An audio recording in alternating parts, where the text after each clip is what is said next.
The WEVD University of the Air presents the University Forum of the Air, under the chairmanship of Solomon Portnow, New York attorney. Our guest speakers will be introduced by your moderator, Mr. Portnow. Thank you, David Niles, and how do you do, ladies and gentlemen? Continuing our series of roundtables on culture and living today, we come tonight to those elite of the Fourth Estate, the journalists. Thus far, we have talked about the comics, the theater, modern art, and about modern music. I should think we'll have an easier time with our journalist guests tonight because they specialize in serving up ideas intelligibly and for quick and widespread consumption. In scheduling this broadcast, I figured it might prove interesting to turn the tables by questioning the journalists instead of the other way around. And to complete the switch, our forum topic asks, do journalists write as they please? I can assure you that journalists seldom give one-word answers, perhaps because they are trained that way. But I think the question is a fair one to put, recalling the reams of stuff they wrote during the recent presidential campaign, very little of which jibed with the facts the next day. Now, about our guests. I'm glad to welcome Miss Paula LeCler, journalist, co-author of the Overseas Press Club book, As We See It, and Foreign As We See Russia, and foreign correspondent. Also, Richard H. Rothman, freelance magazine writer, former newspaperman, and instructor in journalism at City College. Now, Dick, I'm going to ask you to open, and I'm going to ask you to stick to your topic, as journalists ought to. Do you journalists write as you please? Well, thank you, Mr. Portnow. I feel the answer is no. I cannot write what I please, for I must please those for whom I write. Whether I work for a newspaper, a news syndicate, or wire services, or even as a freelance writer for a magazine, or even as author of a book, there are always many definite and certain factors that present limitations. If I'm writing for a newspaper, in my opinion, I must always keep in mind the policies of the publisher, who often has a definite viewpoint, which either must be brought out or in some instances narrows down the angling of a story to fit in with the general line of the publisher's thinking. Another type of limitation, which is not prescribed by any person, but which is an integral part of the service itself, is the necessity for, shall I say, straddling the fence, or in kinder words, of pleasing as many readers as possible. That's a general theme throughout journalism. That's the sort of writing that's very often needed by wire services and news syndicates, since they are used. The material sent out by these services are used by thousands of newspapers, some of which may have opposing points of view, some of which may be liberal and others conservative. In the case of the general freelance writer, he is free up to the point of choosing one of a number of subjects to write about, but whichever is selected, he must take into consideration the following facts. What a particular magazine is looking to buy at a particular moment, depending upon the whim or the fancy of the editors who are in charge at that particular moment. 2, the article must be written to please and interest the type of reader the magazine has. And thirdly, of course, once the above points are settled and out of the way, it's often a practice to consult with the editor, who has his own ideas on how he wishes the article slanted. And many is the time that we've had to rewrite an article on that basis. In the case of a book, it's the publisher who will decide on the timeliness, how many pages the book shall have, many other technical points of description. There are many exceptions, I will admit, to all these alleged rules which I have announced. But, generally speaking, I would hold to the fact that you cannot write as you please when you are professionally engaged in the field of journalism to make a living.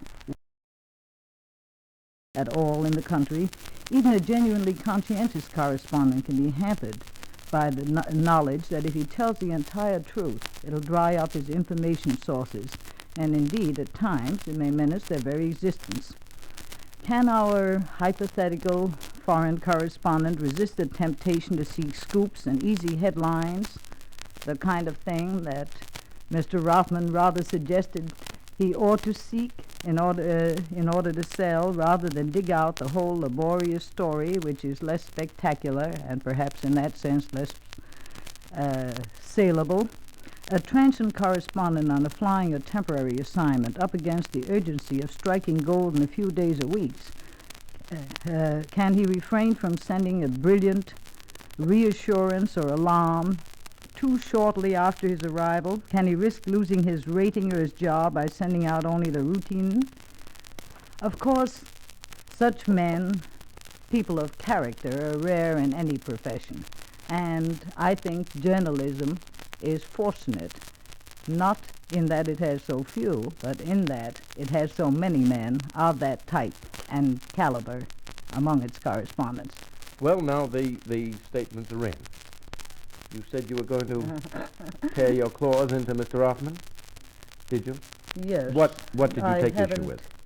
I think his viewpoint is largely that of the perceptor in journalism and the editor and the rewrite man.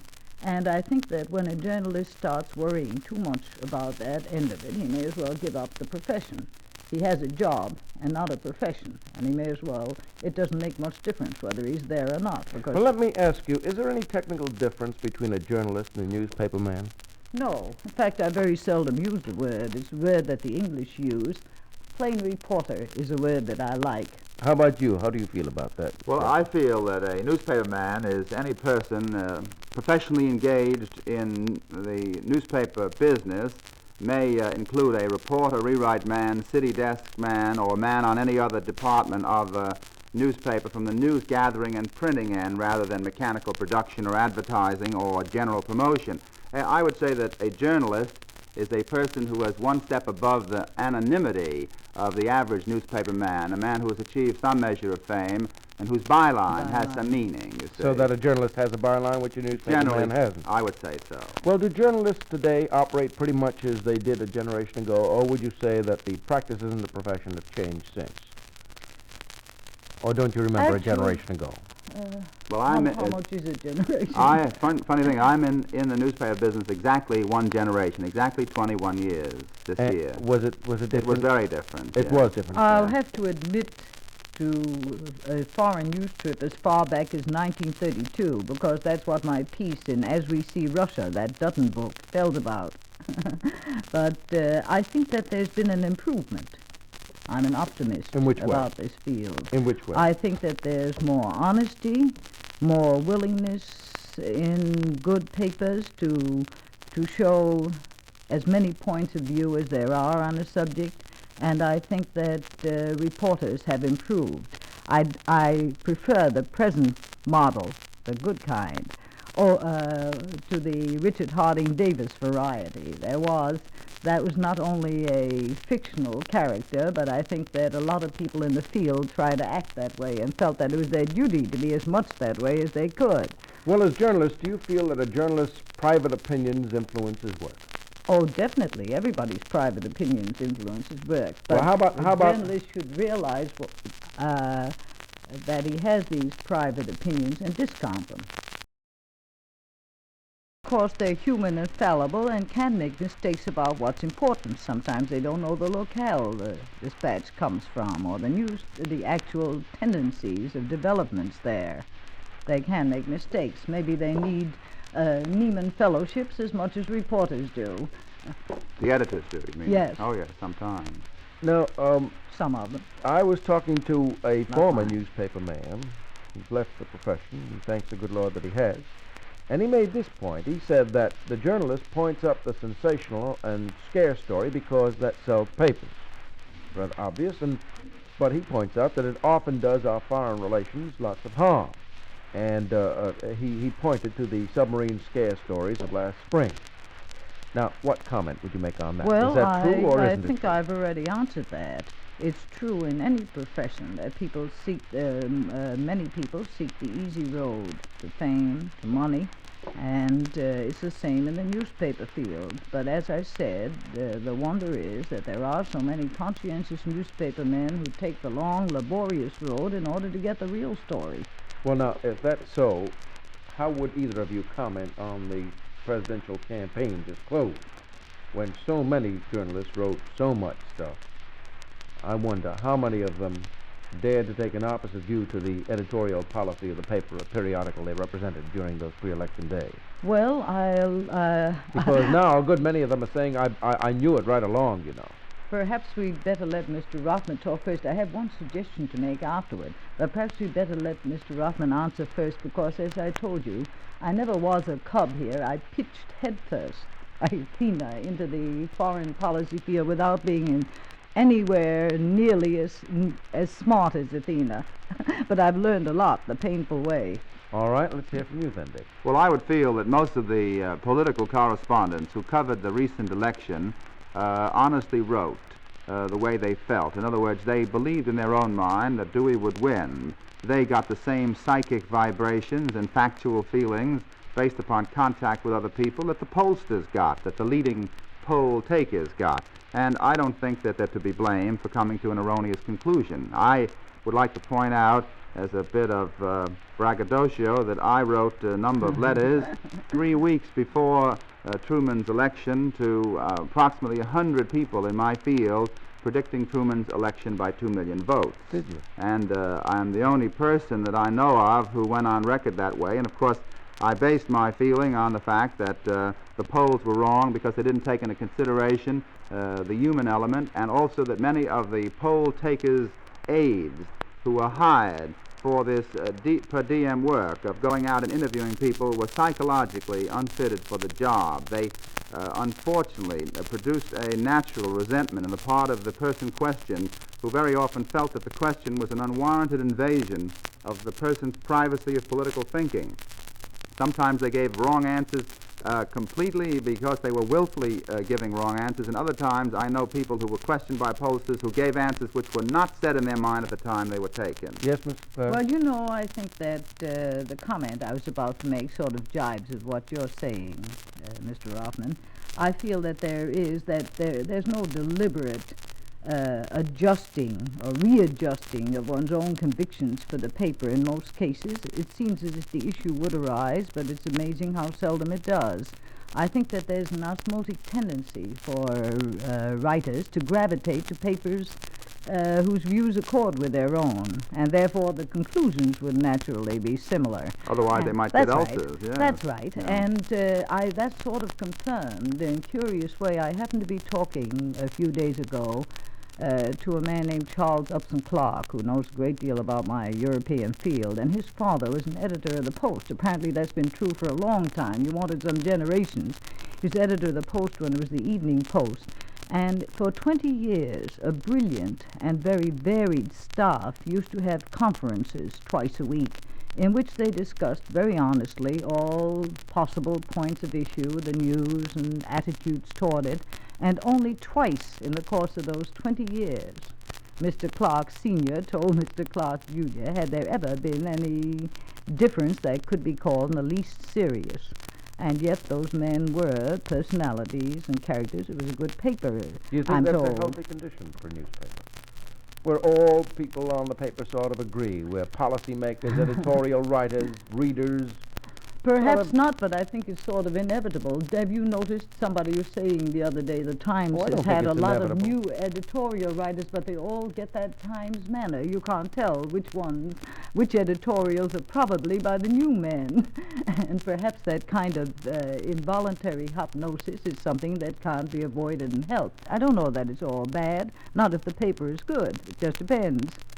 How do you feel Depends about on that? how one Well, feels. I feel that about- we're coming into an age of enlightenment, and as the public gets more educated on a mass basis, then the educational quotient of the large majority of people across the country is on a higher level, so the newspapers will be operated on a higher level. I agree with my adversary here that on the whole, we have today a very fine and reputable group of men working in foreign affairs, in writing of foreign affairs, and also in domestic affairs. I just say that there are a few exceptions. There are men who are in editorial jobs who are temperamentally and psychologically not fitted for their work, and very often they could use a visit to a psychologist rather than a visit to their newspaper. May But I- they're in the minority, of Maybe course. off the newspaper, not to the newspaper. Yeah. May I interrupt and say something not quite so cruel, but also about the publishers and editors?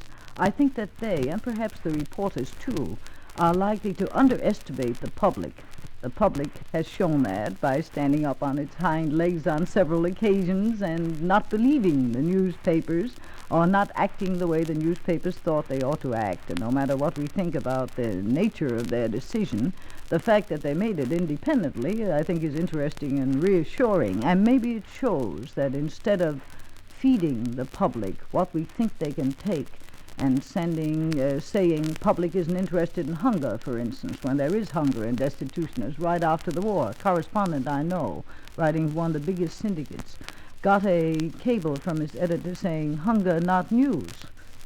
Total disinterest. Hunger stories. And just the other day, I saw a great deal of interest manifested in one 2 years after that. I happened to see that cable, and my colleague got it. And I know many such instances. So perhaps we ought to revise our opinion of the public. Who is the boss? I agree with Mr. Rothman. And I think he's the soundest kind of boss. Have you had any personal experience, Mr. LeCler and Mr. Rothman, in trying to get an unpopular point of view across in an article published in one of the periodicals and newspapers in this country? Or has your point of view always been a popular point of view? No. And therefore we can skip this question. Mine has been, in magazine things especially, very often an unpopular one. You have any And trouble it's selling more the article? yes, You it did is have trouble. harder. It is harder, but then we have publications of every kind and color. It may be that the ones that take the popular point of view pay more. Well, but isn't if one isn't it a sad commentary on our periodicals and on your profession that they will buy I those said articles? magazines, Well, I'm talking rather about than magazines. newspapers and news syndicates. I'm talking about magazines and periodicals, that they will purchase articles that somehow suit their policy, that somehow tells the sort of story they want to tell. Isn't it sort of inevitable? The man... Is it? I don't know. It is his paper. Mr. If you Rothman? can have all the points of view represented in different magazines, I'm sticking to magazines now because I think it's peculiarly true of that field, don't you, Mr. I Rothman? do. Yes. I don't see how you can avoid it. The editor wants to get out something that is homogeneous in a sense, and really it's necessary. He's writing for a certain segment of the reading public. He can't write for every sector of the reading public at once. There isn't room enough in his periodical, is there? Yes, that's true. In the exercise of editorial judgment, it's inevitable that the so-called boss editors who control the purchase of nonfiction, of articles, in a leading magazine, I'm just talking about all the big ones that have a great weight in this country and large circulation. It's inevitable that they would continuously and keep always buy material which fits in with their pre-established editorial policy. Yes, but my question is, isn't there something the matter? Isn't there something unhealthy about a situation where you find all the leading magazines feeling exactly the same way about it? That's my Yes. point. I think getting down to fundamentals, I think that publishers should They're get all the pretty best much men agreed. they can and pay them enough to feel independent, and those men should be in a situation where they feel a certain security despite deviations in viewpoints. And I feel that if you get very good men as editors, as reporters, as rewrite men and headline writers, you're going to have a free press. They will operate as free people, and that makes a much freer picture throughout. People are hampered by their own limitations if you don't get that kind of person. Wasn't there a Yeah. book? Wasn't there a book published not so many years ago with the title "Do We Have a Free Press"? Was that Seldes? Was it? A very good book, Gilbert Seldes. I remember yes. such a title. And lines up, I think, by your viewpoint. Well, to what extent have Very critical book. publishers altered articles bought from you, Mr. LeCler? I can't think of any deliberate alteration, and I'm not just saying this from policy motives. I've written for very good syndicates and good papers. And you write well, and therefore they don't And alter stuff. they've cut stuff. They haven't printed stuff. I've wondered sometimes why. Sometimes I thought the pieces were good, but as I don't think of myself as omniscient, I figure that maybe there might be some reason that had nothing to do with the particular part of the foreign scene I was showing. And Well, in my case, what's happened is that where I would state a thing as a fact, which I knew in my own mind was a fact, but couldn't verify through external proof, and the editors and their libel experts felt the thing was dangerous, they would delete it from time to time. That's happened, and that's just a Yes, protection against course. suits, of course. Well, tell me, my journalist friends, is it true that many newspapermen and journalists wind up doing publicity? If that's true, how do you account for it? I think they get more money. Well, I and also... it probably accumulates families by that time, which require more money. I find also that it isn't only the money that lures them away from journalism, that is straight editorial journalism, but they very often go to publicity as a kind of a relief from the hectic life, physically and mentally hectic, that they live. And perhaps the constrained life of a desk job, because I found all the desk men sort of jealous of the foreign correspondent who really leads a very harassing life in sheer discomfort and run and is sort of a glorified doorstep sitter when you get down to it. Yeah. Well, thank you very much. I'm sorry. I wish we had more time, but I'm getting the signal, and I see our time is up, so we'll have to wind up. Ladies and gentlemen, you have been listening to the University Forum of the Air. Our discussion topic this evening was, do journalists write as they please? Participating, you heard Miss Paula LeCler, journalist, foreign correspondent, and co-author of As We See Russia, and Richard H. Rothman, newspaperman, magazine writer, and instructor in journalism at City College. We'd like your cards and comments, and so will you please drop us a line? You may address the University Forum of the Air, station WEVD, New York 19, and we'd appreciate it very much. Next forum, 2 weeks from tonight, same hour, same station. Topic, What Progress American Science? The date, November 26th at 10. Until then, this is your chairman, Solomon Portnow, saying good night, cordially inviting you to tune in again and urging you to make this your forum by writing us about it. Good night. And so we conclude tonight's University Forum of the Air, a bi-weekly presentation of the WEVD University of the Air. Solomon Portnow, York attorney, presided. Your dial is set at 1330.